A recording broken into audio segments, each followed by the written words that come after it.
Oi, oi, oi, gente, tudo bem com vocês? Sejam bem-vindos a mais uma aula de macramê aqui no canal da Secretaria de Cultura de Catanduva. E hoje a gente vai fazer uma aula teórica que eu quero mostrar para vocês a importância da gente entender a estrutura de uma peça em macramê. Nas aulas, né, que a gente já vem tendo aqui, eu sempre que vou mostrar o tutorial, o passo a passo, né, de uma peça, eu falo para vocês que a gente, né, tem que entender essa estrutura. Então, hoje eu decidi fazer um vídeo só para isso, para a gente começar a buscar informações e compreender a estruturação de uma peça. Porque tudo que a gente vai fazer tem um começo, um meio e um fim, né? E isso não é diferente para o macramê. Então, eu quero que vocês tenham uma noção básica e eu vou mostrar aqui, a partir de peças, né, simples, para que você tenha uma noção de qualquer outra peça que você veja. Às vezes você vai ver uma foto ou uma peça numa loja e aí você vai olhar aquela peça e vai falar assim, nossa, mas como será que a pessoa começou a fazer essa peça em macramê, né? De que momento, né? Qual foi o começo, o meio, o fim, como que ela fez o acabamento, por onde que ela inseriu os cordões. Então hoje é uma aula mais exclusiva para isso, para a gente conseguir entender a estruturação da montagem de uma peça em macramê. Tá bom? Então vamos lá. A partir do momento que eu digo para vocês que tudo tem um começo, um meio e um fim, no macramê é assim. Então primeiro a gente vai sair de um estudo, né, daquela peça. Aí você vai pensar assim, eu quero fazer X peça. Aí você vai identificar aquela peça, você vai estudar ela para você fazer, né? Ok. Então você vai ver qual o material que você vai utilizar, qual a cor, né, do cordão, qual o tamanho dessa peça final que você quer fazer. Você vai pensar em quantos cordões vão ser necessários para fazer essa peça e qual o tamanho desses cordões. Ok, pensado tudo isso, você já anotou certinho. Uma coisa também que facilita bastante para a gente entender também a estrutura de uma peça, entender como que ela funciona, é desenhar. Isso não é obrigatório, tem pessoas que gostam de fazer, tem pessoas que não gostam, mas isso ajuda muito na idealização dessa peça de forma geral. Então, como que você pode fazer isso? Desenhar num papel, numa folha mesmo pequena, e ali você só fazer um esboço daquilo que você quer, daquilo que você tem ideia, também já aproveitando essa oportunidade para estudar os nós, quais nós você quer aplicar dentro dessa peça, porque também isso influencia no tamanho do cordão que você vai cortar. E aí, ou senão você também pode fazer ela em tamanho real. Às vezes, se for um painel grande, você pode pegar folha de papel craft, né, que ela é maior, e aí colocar no chão ou numa mesa e esboçar isso em tamanho real para você conseguir ter a ideia mais exata de como que essa peça vai ficar. Ok, fez todo esse estudo, então a gente vai partir para o começo, né, pós-estudo, que já cortei meus cordões e agora? Onde é que eu vou inserir esses cordões? Então a gente tem que entender que tudo vai ter uma base. Qual vai ser essa base? Você pode iniciar pela inserção, né, aderir os cordões na argola. Então a argola pode ser uma base, que seria, vamos supor, o exemplo aqui desse suporte de plantas. Ou pode ser um bastão, que seria o exemplo aqui de um painel. Um bastão, uma cavilha, pode ser um galho, que seria aqui o exemplo do painel.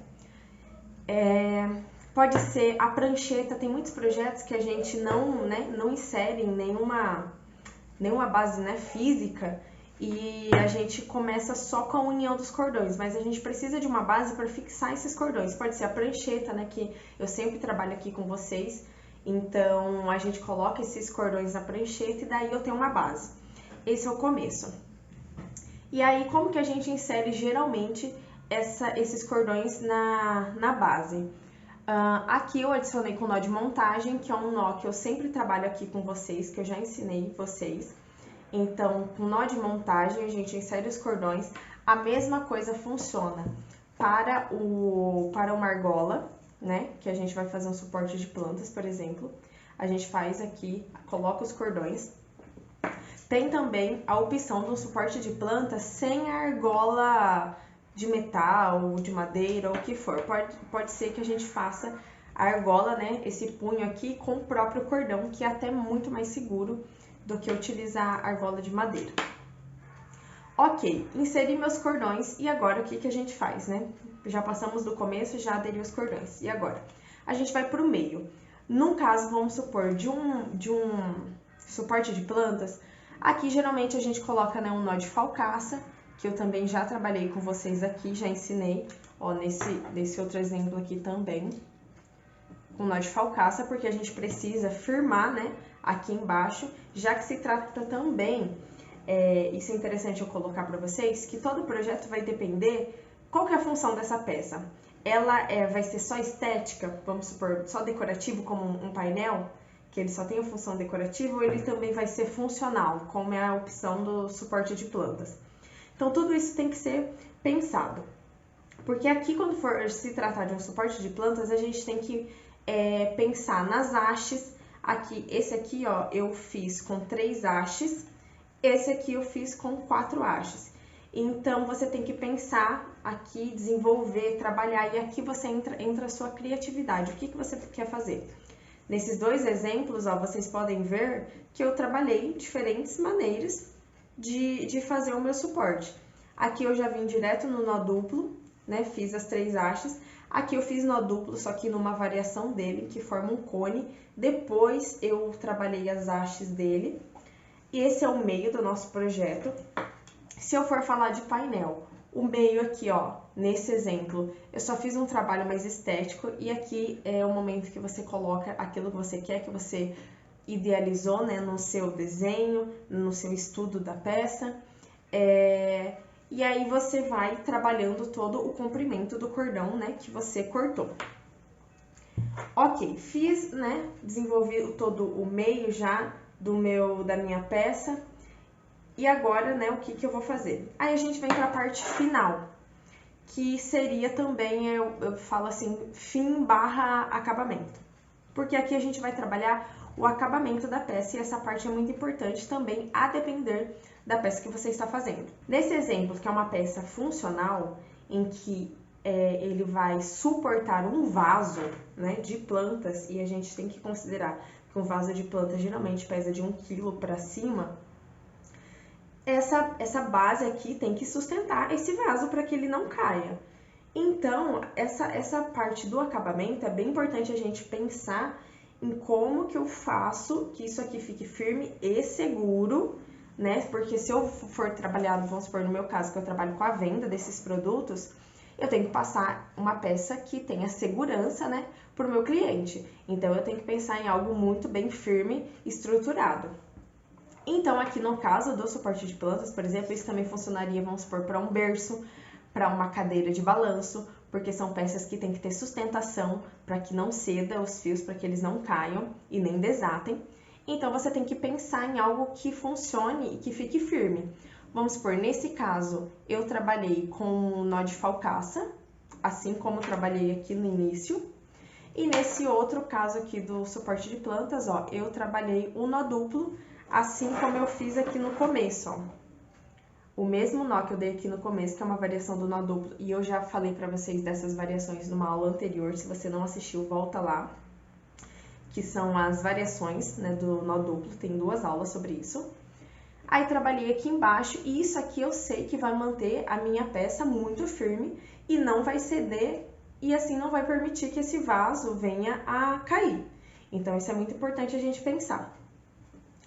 Ok, fiz aqui, né, a minha base, a estrutura aqui que vai fixar, né, vai firmar o vaso. E aí que eu fico, né, tenho os cordões que sobram. Dentro do macramê a gente trabalha muito com franja, inclusive na primeira aula aqui nossa eu contei a história do macramê e falei pra vocês que macramê vem da palavra franja. Então eu gosto bastante de trabalhar essas franjas, que são os cordões aqui embaixo, né, que sobram e formam realmente essa franjinha. Você pode deixar ela toda despontada. Aqui eu trabalhei com barbante. O barbante é um material que desfia com facilidade, então também fica um resultado super bonito. Esse aqui é um outro tipo de cordão, mas ainda assim também, ó, ele dá uma desfiadinha.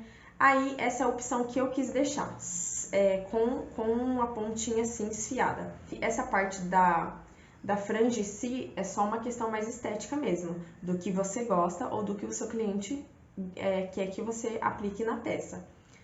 Então, aqui, o importante da nossa parte de acabamento é a segurança da estrutura dessa peça. Se a gente for pensar numa bolsa, por exemplo, a bolsa a gente tem que fechar o fundo dela, né? Então, a gente tem que colocar uma maneira bem segura para que esses cordões não cedam. Vamos colocar aqui como exemplo o painel. O painel, como é uma questão só decorativa, aqui eu optei por cortar em linha reta e deixar os cordões do jeito que eles são aqui, né? Com a própria característica dele. E aqui nessa peça eu não preciso pensar em algo em um acabamento seguro, porque eu só vou deixar ele pendurado. Diferente do suporte de plantas que eu tenho que pensar num acabamento que fique seguro para que o vaso de plantas não caia. Então, o que eu quero que vocês entendam? Que dentro, né, da produção, da criação de uma peça em macramê, a gente tem que pensar em tudo. Tem que pensar no início dela, como que ela vai ser pendurada, por exemplo, no suporte de planta. Geralmente a gente começa aqui, né, pelas argolas que a gente pendura. Tem suportes que a gente pode começar pela base dele, pelo fundo. E aí, geralmente, esses são suportes de plantas que não tem franjas embaixo. Mas aí também fica para uma outra aula para a gente falar mais sobre isso. Só que, geralmente, a gente tem que pensar que tudo tem um começo, um meio e um fim. Eu quis trazer aqui para vocês o exemplo desses dois porta-copos. Por quê? Esse aqui é um projeto, é um macramê em circular. Não sei se tá dando para vocês verem, acho que sim, ó. Com macramê circular, a gente consegue fazer capa para puff, dá para fazer tapete, dá para fazer suplá, várias coisas. E essa técnica circular, a gente começa, ó, aqui do meio. Então, é um outro tipo de técnica, e aí você vê aqui que não tem nenhuma base, não tem uma argola, não tem um bastão pra gente começar. Então, por onde que a gente começa, Raíssa? A gente começa fazendo o nó festonê aqui do meinho. Geralmente, a gente prende ele na prancheta, como eu falei para vocês no início do vídeo. E a gente vai trabalhando ele todo em circular. E aqui, ó, o acabamento dessa peça, vocês podem ver que são os fiozinhos desfiados, soltos. Poderia ter deixado sem essas franjas? Poderia. Só que aí a gente tem que trabalhar um outro tipo de acabamento em que a gente esconde os fios atrás da peça. Geralmente a gente passa uma cola, que é para ele fixar e na hora de, né, fazer a limpeza dele, lavar, esse cordão não vir a soltar. Diferente, por exemplo, desse porta-copos aqui, ó, mais retangular, né? Por ele, eu comecei pelo nó festonê, aqui de cima, na prancheta também. Eu prendi meus cordões, fiz o nó festonê e trabalhei todo o meio dele e depois finalizei com um nó festonê aqui embaixo também. E aí, para fazer o acabamento dos cordões, porque aqui a gente precisa fazer um acabamento, porque esses cordões aqui do nó festonê ficam para fora. O que eu fiz? Eu fui atrás do meu projeto, escondi o cordão e passei uma cola. Então, eu estou mostrando esses exemplos aqui para vocês, para justamente, como eu disse, que eu quero fixar, né, na mente de vocês, que a gente tem que pensar o acabamento uma etapa super importante dentro da peça, porque é ali que a gente consegue, talvez até fazer a diferenciação de uma peça com maior qualidade para uma de menos qualidade. Se você trabalha com a venda desses produtos, essa é uma questão muito importante a ser pensado, porque talvez você pode até perder uma venda por ter um produto mal acabado. Então, é isso que eu queria que vocês entendessem, toda a estrutura de uma peça, para a partir daí a gente conseguir até trabalhar melhor o nosso macramê, porque quanto mais informação a gente tiver, além da prática, também teórica, a gente consegue desenvolver peças mais bonitas, cada vez mais e com maior qualidade, tá bom? Então, eu espero que vocês tenham gostado dessa aula e eu espero vocês na próxima aula. Um beijo!